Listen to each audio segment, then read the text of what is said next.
So the Ontario government recently unveiled proposed legislation around cutting red tape to build more homes, which is obviously a very important thing for us. We need more homes here in order to to make affordability better and increase supply. Um, so there was a slew of different proposals in this legislation, but the two main pieces were one, the new building powers for universities. So giving the universities more power around building student housing on their property and premise.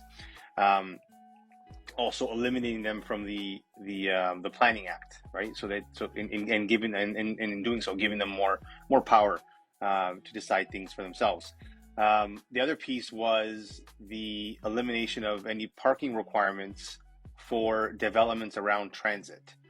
Now, this is an interesting one because we know just in dealing with a lot of pre-construction developments that there is a lot of red tape and back and forth when it comes to negotiating how many parking spots you need for developments, because developers want obviously to maximize density in the building because it's more profitable for them.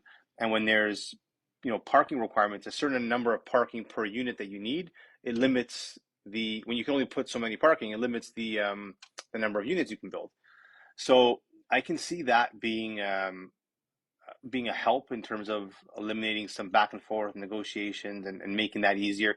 It also leaves the decision to the developer and potentially the people, the residents in the area, to determine how much parking they need. Um, so overall, this doesn't seem like a super ambitious proposal or legislation, or maybe it's just like little steps that hopefully turn into bigger impact down the road. But overall, it doesn't seem super ambitious to me. But what do you guys think? Do you guys think that this will make significant difference when it comes to cutting the red tape?